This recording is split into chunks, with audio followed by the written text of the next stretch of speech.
Welcome to the Filmsteins, the double-featured podcast. Join us as we unravel the interwoven experience of the continuous conversation of cinema. Take part in pairing movies with their cursed counterparts, movies that share DNA, or even pairing questionable duos by joining our Patreon at patreon.com/Filmsteins. We offer tiers at the $1, $5, and $20 level, where the $5 tier will grant the ability to request films to further the discussion. So grab some popcorn, sit back, and get ready to join the 100-year conversation. This is the Filmsteins, where movies are more than just entertainment, they're an experience. They're an experience. All around you. And welcome back to another episode of the Filmstein. Thank you guys for joining us today. I am joined today by my hollow friend, Lucy. Hollow friend. You can join us every Monday, Wednesday, and Friday for brand new episodes of the Filmstein. Some recent episodes include The Babadook, Dirty Dancing, The Taste of Things, The Outsiders, and The Warriors. Remember to leave nice comments, thoughts, and ideas over on our Patreon at patreon.com/Filmsteins. Come right in, come request a movie, come subscribe. We appreciate all the support. Thank you guys very much. Are you stressed and filled with anxiety like I am? Maybe in a bit of pain from that car accident you had a few years ago? Well, the sponsor of today's episode, Hempville CBD, has us covered. They have the highest quality products created by chemists and doctors. Hempville carries everything from CBD to THC dispensary grade without those despicable dispensary prices. Order your Delta 8, 9 edibles and vapes along with the THCA flower and get free shipping when you spend $50 or more at hempvillecbd.com. Check out the link in the description for more details. But today we'll be discussing Adam Wingard's 2024 film, Godzilla x Kong, The New Empire. I'll tell you right off the top, I went into this movie with my arms crossed. I thought this movie was going to be mostly more of the same.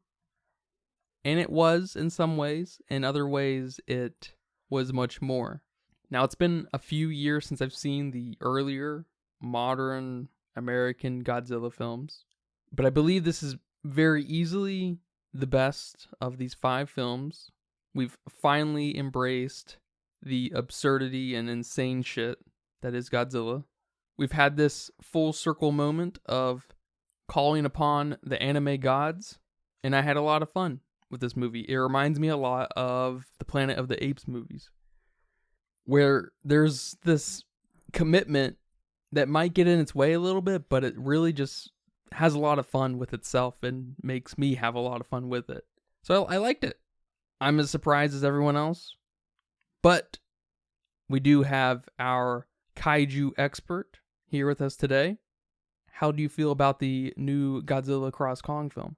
I don't think it's a surprise that I was enamored with this movie. I'm so glad we saw it. So glad. I wish we would have gotten the chance to do that with Godzilla vs. Kong, but, it was fine. But I'm glad we experienced this at the movie theater. So glad. It's probably the best way to experience a film like this. I mean, best movie of the year so far. Not like we watched many from 2024. We were still catching up on 2023 films. But best movie of the year so far. Better than Dune Part 2. Way better than Dune Part 2. Okay. Way better. I mean, this movie was awesome and it was packed. It was packed of everything you could think of. It was thrown in this movie and it worked for me. I mean, we have a psychic girl. We have not one, not 2 giants, but a bunch of giant monsters. We have deaths. We have destructions. We have jump scares, or maybe that was just me, but it was definitely a jump scare. We have some comedy, some cool technology. We have silent acting. We have, jumping through portals, time traveling. I don't know what the fuck you call that. Lost civilizations. I mean, we had a lot going on in this movie. We finally embraced the insanity. The craziness. Around Godzilla. I don't know why it took so long. We've had these stem to stern CGI creations for a decade and a half now. Why were they so scared to do half of this in the earlier films of this 5 movie saga? Yeah, I completely agree. And last but not least, the fighting. We had a lot of big monsters beating up on each other, and I absolutely loved it. we have a return of Kong, which Kong was originally my favorite. Then I kind of transitioned to Godzilla side, our Academy Award winner here. But then Godzilla -1 just opened my eyes to the possibility of Godzilla. Then we have this movie, and now I'm conflicted on who the fuck I like, and I love it. I love that conflict because they're both so cool. And we did two very different things with them here. We obviously focused on Kong a little bit more for good reasons. And we humanized him enough that we could follow him and his journey here. His discovery of some uncharted territory. While we still have the Godzilla we all love, that's just a ball of mass destruction. And thank God we didn't attempt to humanize him. Attitude. Yeah, I like that you say that about Kong because there's always been this melancholic thing surrounding Kong. And normally it's this sort of theater feeling melodrama. But here we almost treat him just like another silent human character. To the degree that where he's at starts to make him feel small and relatable. Because he's just rooting around, he's sad, he has that moment where he hears a roar, and it's this frog thing, and then you later see that I think it was mimicking the Skar King, not even Godzilla, which is kind of fun, I think. I think they made the right move neutering most of the human story for the trade-off of bringing some funny humanity to Kong. It's fun. And it's embracing the only thing to love about these movies. Adam, I gotta applaud you. Good job, Adam. Yeah, good job, Adam. Which Adam also did the American 2017, I think, Death Note adaptation. I didn't know that. Yeah. I didn't know that. So he's also at the mercy of Netflix with that one. They couldn't have butchered that.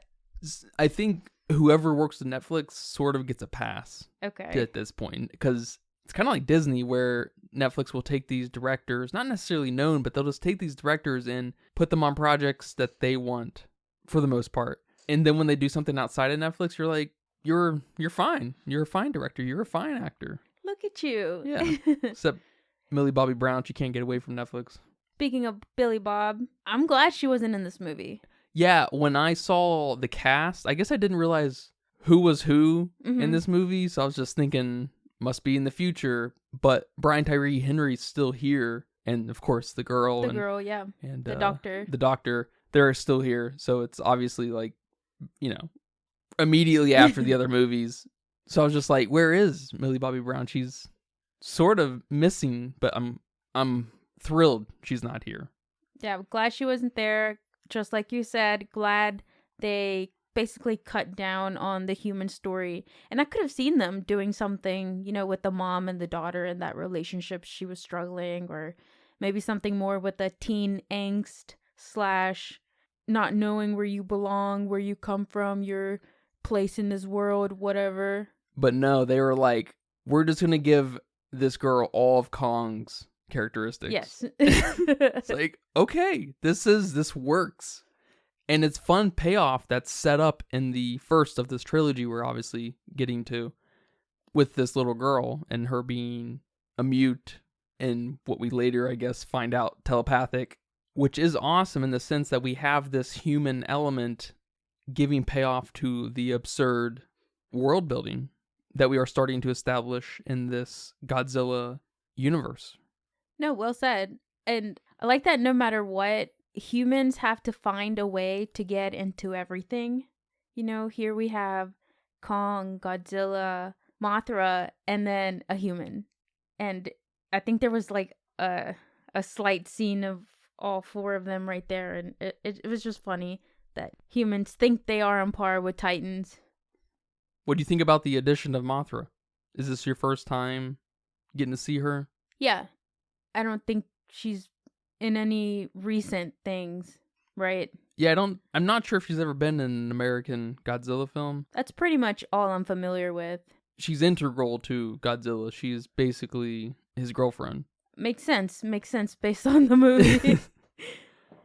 and I haven't seen the old Godzillas from the 60s and 70s in a long time, but it's always been kind of in the back of my mind, like, where is Mothra? We had Rodan and Hedorah and the second one or whatever, and, we had all these made-up monsters, but where is, like, the queen here? Mm-hmm. So it was kind of fun to see that. We didn't really focus on her too much. She just has this ability to charm Godzilla, more or less. Command him. Yeah. And I will say, I hate how little we got of Mothra. I get that she was basically payoff and helped correct course for Earth. So she's the ultimate climax. And she is the payoff to the whole human story to come before. But it did feel just real fast. A lot of this movie felt really fast, but mostly what feels at the cost of to just get back to the fun. It felt like we were constantly trying to set the stage for what's next. Yeah, I definitely agree with you. There wasn't enough of them, but then this movie would have turned into a 5-hour movie, because I would have loved to see a bigger, more destructive fight between Godzilla and Tiamat. But that was like 1 minute of the film, and that was crazy. That was too short for what power Godzilla is about to get. It's like we rushed at it a little bit, but I'm not mad at it. It's kind of like in the Dune series. In the first movie, we have, a brief introduction of Zendaya's character. In the second film, we have a slight introduction to Florence Pugh's character. So it's like we're introducing these characters that are about to take off. Obviously she's going to be in part 3. Here with Godzilla times Kong, we're obviously going to maybe have a spin-off of each of these characters. We're introducing these titans to eventually have their own spin-off and maybe to receive feedback from the audience and what they would want to see next, or to just gauge the response. But I like that you said that about Mothra and her basically being Godzilla's girlfriend, because I thought that was just so funny that, Godzilla's destruction, he's always been a representation of destruction. Godzilla doesn't give a fuck if he's killing 1 human versus 1,000 humans. He doesn't care to duck down 20 feet to not destroy all those bridges. He basically destroyed Rio. I mean, Godzilla does not give a fuck. And the only thing that forces him to give a fuck is Mothra. It's not even like we convince Godzilla and now out of the goodness of his heart, Godzilla's gonna help, or Godzilla's kindness. No, it's you're doing this because I'm commanding you. Nature is commanding you. And I like that. I like that we didn't try to give Godzilla anything here besides it's your duty. Yeah, it's like when your girl's out of town and she gets home and you gotta clean the house and pick up your shit, throw your friends out, gotta get your shit together before she gets home. I feel very similar about the Skar King and how quick we get through all of this. And this is when it really starts to feel very anime, because we go down deeper into the hollow earth. It's the hollow earth. Kong finds these enslaved apes Moving rocks around. Moving rocks around for what reason? I don't know. I didn't see any constructions of any sort. To exhaust them. They're surrounded by lava. They have a ice monster held captive behind the lava. We have this swagger orangutan gibbon ape thing with a cool whip made of bones or whatever. And the wand attached at the end. It's so wild and very anime and very cool. It wasn't anime for you when Godzilla turned Super Saiyan God? That wasn't the anime part for you, and he turned pink. That's very true. And I love the ownership of that. It's very explicit. It's very full circle. And I agree with you about seeing more of Godzilla doing his thing. But I think Adam here and friends are aware, if we're going to do the kaiju thing and we want to tell a, non-Power Ranger story, something a little different, we're going to have a lot harder time humanizing Godzilla in any way. And we've already got this, like, borderline human thing that's already been melancholic and brooding around for a couple movies anyways. So let's just give him the role of that.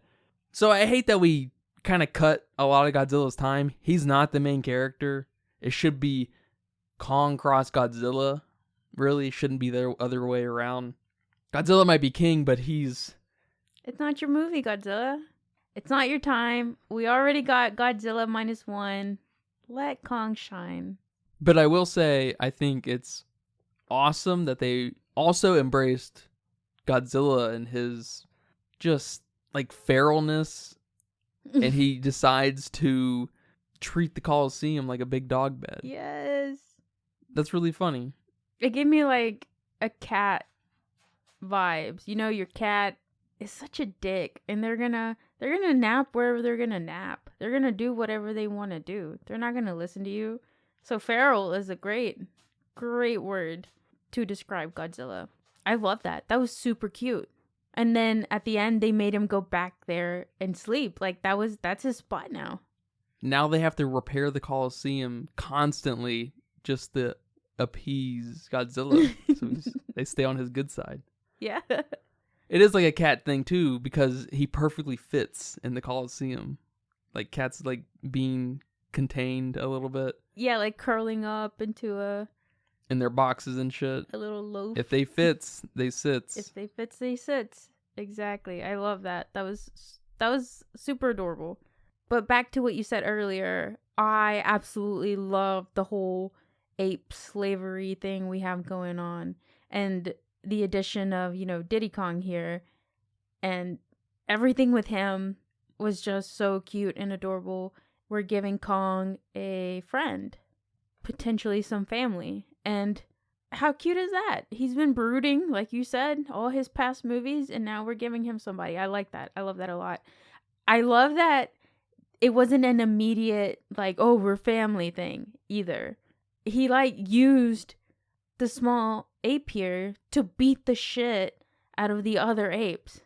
That was so cool. That was awesome. I really like what we're doing here with Kong. Probably a spin-off with them two somewhere down the line as well.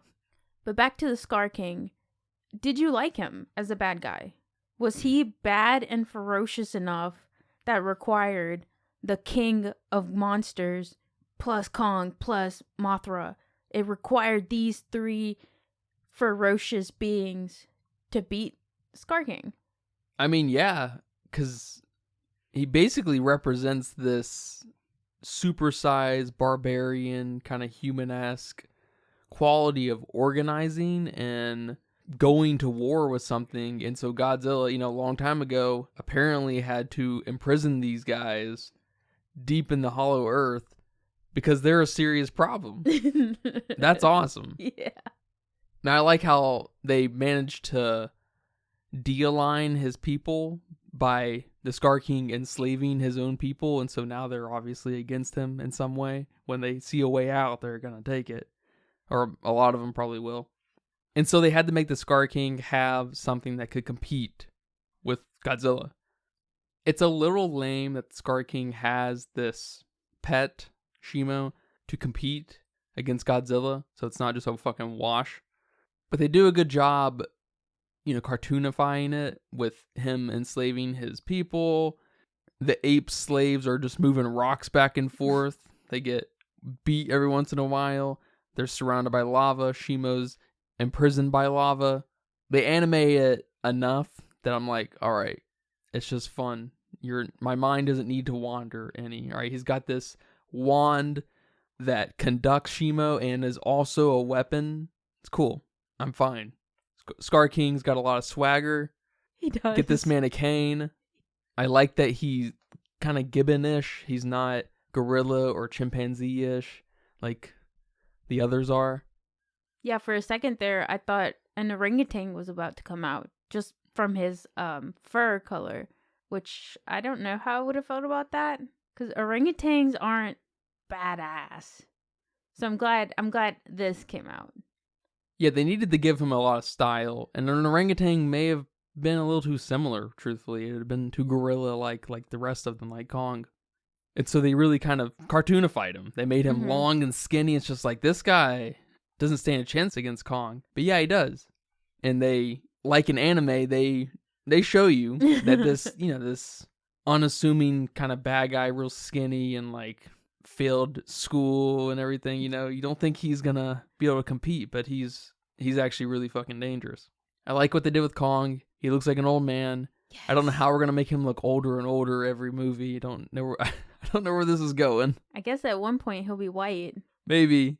Yeah, I absolutely love that we aged him up and gave him a little bit of white hair on his beard. It's like when you see one of your favorite actors, or maybe just an actor that you know of and you've seen in movies throughout their years. So they have a long career in the film industry.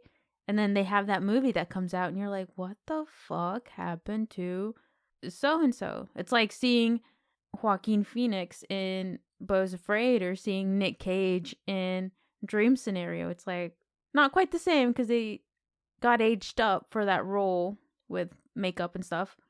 But you see them and you're like, what the fuck happened to Kong? Like, Jesus. So I like that. I like that we see him as an actor. Just another way to humanize him. We don't see that with Godzilla. Godzilla only gets bigger and sharper and more colorful. He doesn't change in any human way. And so they totally understand what they have here, and they've committed to it for the most part, as much as they possibly could, and still include, the cameraman that has to keep up with Godzilla and Kong and the humans. How do the humans get involved? Kong has a infected tooth. Classic. It's like, what? And we follow him in after we give him a new robotic tooth. That tooth gets made fun of by the Skar King. It's just like a stupid, fun little through line, It's yeah, and then the Skar King loses a tooth and Kong winks at him. Hilarious. Cheesy, maybe, but hilarious. This is what every Marvel movie wishes it was. There it is. We haven't heard that in a while. Just this kind of interconnected, meaningful, kind of stupid story, Even the fight between, which is my favorite thing about this movie, the fight between Kong and Godzilla, which they're not even supposed to be fighting right now. He's recruiting them. Kong goes to recruit Godzilla, and he does that like hand in the air, Breakfast Club, and I don't know, something about that just warmed my heart, and it made me so happy, and like Godzilla's coming, and then Kong's like gesturing to him, like, jump in this portal, jump in this hole. And Godzilla is Godzilla and starts beating the shit out of him. And like not listening. Of course he's not. He's Godzilla. He's not going to listen. And I loved it. I loved that whole fight. And it was not only like badass destruction fight. It was still like two kids fighting. Because I think at one point Godzilla throws sand in Kong's eyes. Or was it the other way around? I don't know which way it was, but someone threw sand in the other's eyes to knock him over, and it was so funny. It was so good. And Godzilla almost blows him up until the girlfriend had to come interfere. I like that gateway was beneath Egypt. One of our ancient astronaut theorists focuses. Because I don't know if you noticed, but there are 3 crystals, 3 pyramids. Did not notice. Anyone who's watched Ancient Aliens would have immediately noticed that. Just letting you know. I just love that they destroyed everything. I don't know what city they're going to destroy in the 3rd one. We pretty much covered everything big. Maybe they'll go destroy the pyramids in Mexico. The Aztec ones. I don't know. Something. I don't know how they managed to get a little buddy cop flavor out of Godzilla and Kong. Because I thought for a brief second, going into this movie, they were gonna be boys. They're gonna be friendly with each other. I was like, all right, all I'm gonna ask is for these 2 to hug at some point. That's all I need. Not too gay, just a little bit. Just gay enough. But they didn't like each other, or at least Godzilla doesn't like anyone. And so yeah, it's awesome. Then destroying Rome, where the Giza pyramids are. It's awesome. Yeah, and I think Godzilla even goes to France and, I don't know, absorbs some radiation over there. I don't know. He probably destroyed. He has like a nuclear plant. Yeah, he probably destroyed half of France on his way there and his way back. Yeah, like his little dive off some mountain. He dives like he's shooting past the 3-point line. He just makes an Olympic jump. Yeah, we don't get enough of him, and we move through what he's doing really quick. Is it worth it? Is it worth the trade-off of what we got? I think it is, because all Godzilla can give us is these quirky destruction elements. Nothing much more to him than getting in and out of the water, stepping over shit, destroying shit. I mean, I'm surprised we were even brave enough, really, to give him this really cute aspect of going and cuddling in the Coliseum and going and taking a nap. Yeah. He reminds me of some villains from WWE, like Randy Orton and Batista way back in the day when he was a villain. There's just this rampaginess about him it's really cool, but there's not a lot of personality other than like how they move and their flair of how they wrestle. Yeah. But I mean, to be honest, I could watch a whole entire movie of Godzilla just doing destructive shit and charging up his heat blast and whatnot. Yeah, but at that point, I would imagine you'd probably start to want some world building thing of not too unlike some cheesy animes where you have Godzilla and there's this challenger that's, maybe appears to be bigger and badder than Godzilla, but Godzilla always overcomes them. That kind of storyline over and over again. And is that world building? I'm not even really sure. I mean, I don't know. How many animes do you watch that it's hundreds of episodes and they're doing the same thing over and over? Like, how strong can Goku get? They all do that. Yeah, exactly. So we could do something with Godzilla here. How strong can Godzilla get? I like that he can get stronger. Like, he knows how to get stronger. Yes. It's like him going into a hyperbolic time chamber and knows the outcome. Like, if he does this for this amount of time, he's going to be this much more powerful. If he goes and kills T-Mat, is that what his name? And sucks up all of his layers energy, he's going to be Super Saiyan God Super Saiyan. It's very cool. Where was that with Gareth Edwards? What, 2014 Godzilla? Is that the first of these? Yeah. Oh, I don't know that name, but 2014, yes. Where was even a bit of that? Like a little nugget of that. It's like we were afraid to do anything with Godzilla. It's like, why is it even a Godzilla movie? Or like we didn't know what to do with Godzilla besides step over buildings.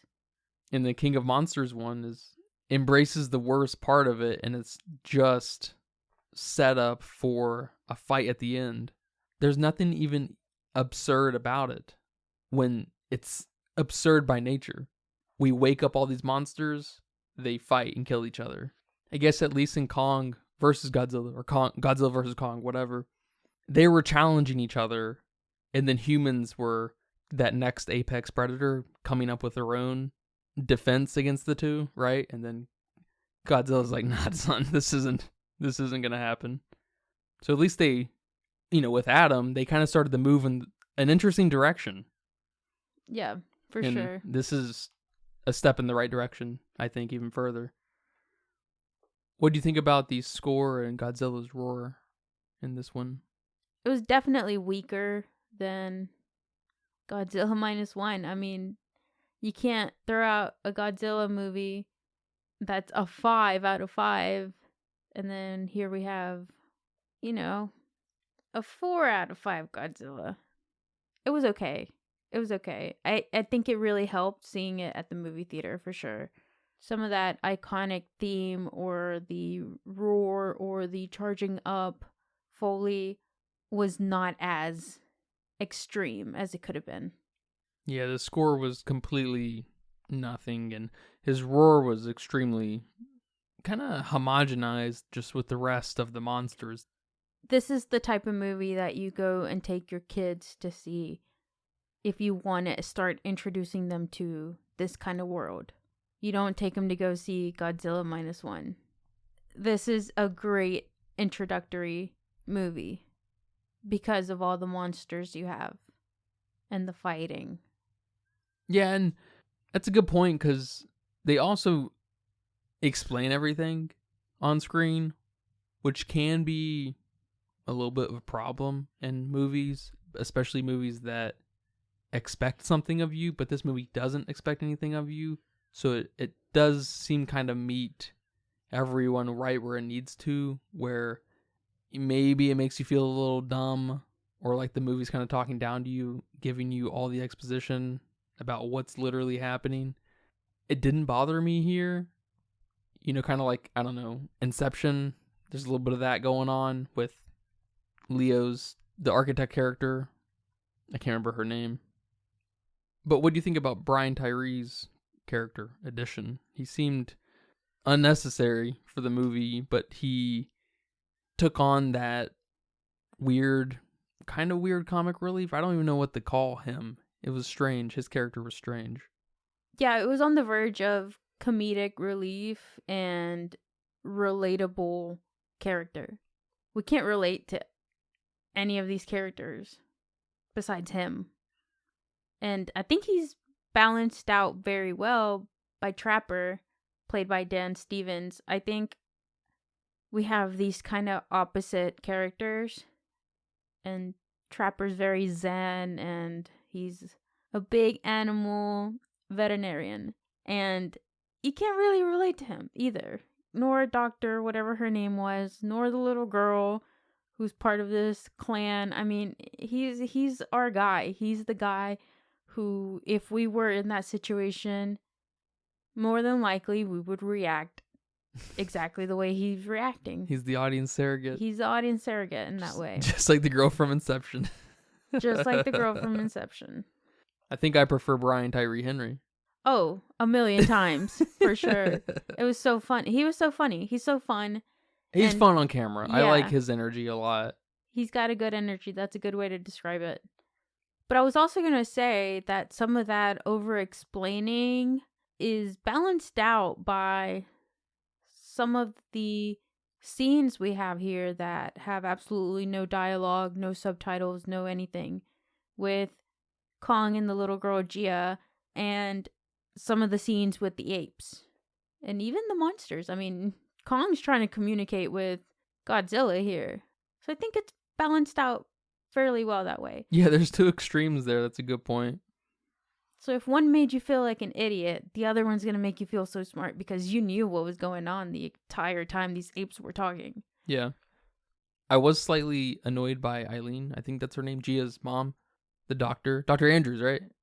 Her, like, I don't know. I can't blame her, I guess, but her kind of helicopter parenting about how she's doing emotionally and feeling included in X, Y, and Z. And I'm just like, She was definitely the lamest one here. You're pretty lame. Yes. Yeah. Yes, for sure. But it was fine. She didn't have that much screen time anyway, so it was all good. One thing I did notice that I didn't like about the movie, which I've seen it in other of this type of movies, is all these screens we have explaining things.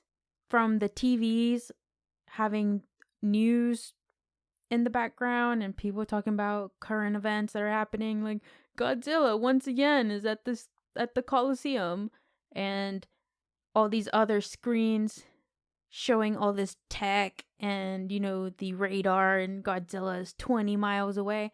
I don't know how I feel about those. Those are very big in the Jurassic World movies, and dare I say, shark movies like The Meg and stuff.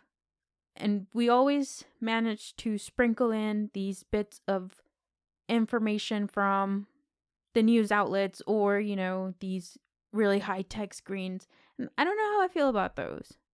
Those feel a little too over explaining. But it's just like a trope at this point to these kinds of films with big monsters. Yeah, they are strange. They remind me of Marvel, where we have these things happening, and then all of a sudden we're in the room of some random people watching TV or something. It's just, I don't know what those filler things are. I don't know what the philosophy is there. They're weird. I've always felt they were a little out of place just in film, period. Like, they're weird little B-roll things. I never had a problem with them until now that I'm paying attention to what's going on in movies. I've always thought they were nothings, really. I mean, nothing positive, nothing negative. They were just there. They're, fillers. That's a good way to put it. They're just filling up the time. And is it used for me to see something that's not part of the movie? Most of the time, it's not. I mean, at best, they're little snippets of perspective through the regular folks. Us watching them. But we're not there. Like, we know, like, for example, here, we know we're behind the scenes. We're getting front row seats. So it's weird. It's kind of weird. I totally agree. Well, man, you may have been surprised to hear that I like this movie, but thank you for watching it with me and talking about it here today. You're welcome. Am I surprised? I don't know, because who could watch this movie and not like it? Well, it doesn't have great reviews, which is not surprising, but they're actually on the lower side of the 5 movies. What the heck? I'm just like, this is the most complete of the 5 movies. I don't get it. And I didn't even want to see any reviews because this movie's awesome no matter what anyone says. Yeah, fuck them. Do you have a budget guess for me here today? Yeah, my budget guess is $150 million because there is a lot going on here. That is a very good guess. It says here that it is $135 million. Dang. Pretty good. That's a good guess? That's a good guess. And so far, after the first weekend, not even the first week, it's gone on to make $202 million. Yes. And it's on track to be huge, totally. Well, I'm going to go watch it again before it's out on streaming. Maybe on a Tuesday where it's half priced. For all you Malco goers. Well, with only 87,000 people over on Letterboxd, they haven't chimed in yet. They weighed in at a 2.9. No way! Yeah, I would have guessed this movie was around like a 3.1. That's where I would have probably pegged it at. But it's one of the lower of the 5 in this saga. What? I'm sorry. No. People need go rewatch it. Go rewatch it. And take that stick out of your seat. Because this is one of the best kaiju movies out there. You have everything you want from these movies. All these people bitching about like the human elements and whatnot. Here you go. Here you have it. What do you want? We even had human elements add up to kaiju moments. They weren't separate narratives. Exactly.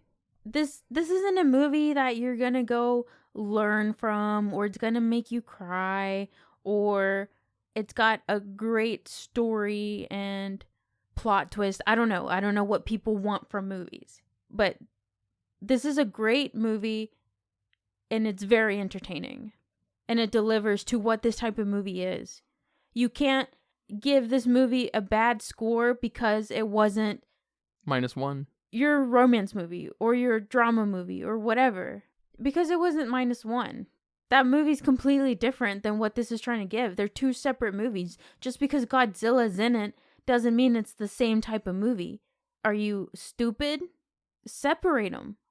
I don't know how to describe it.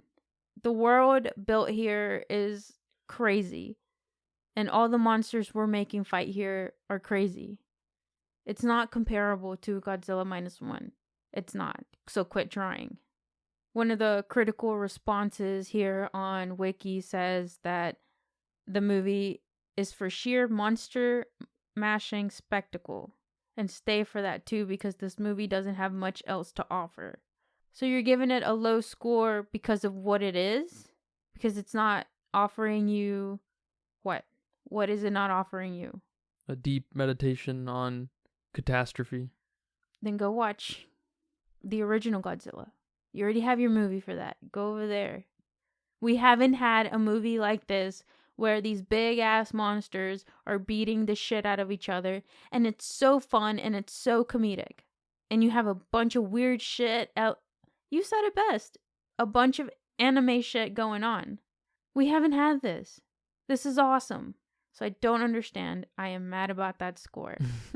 I can't wait for the merch. I can't wait to see this again. I can't wait for it to come out on streaming so I can watch it again. This is by far the best Godzilla vs. Kong, or whatever you want to call this universe.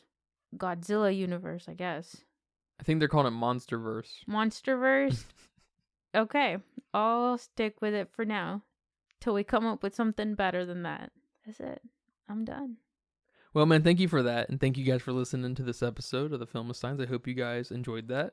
Remember, we post every Monday, Wednesday, and Friday on patreon.com/Filmistines, Google Podcasts, Apple Podcasts, Spotify, Pandora, YouTube. Remember to leave nice comments, thoughts, and ideas over on our Patreon as well. Come subscribe for $1, $5, $20, $100. Going once. We're going once. But thank you for all your support. And until next time, take care. Bye-bye. Bye-bye.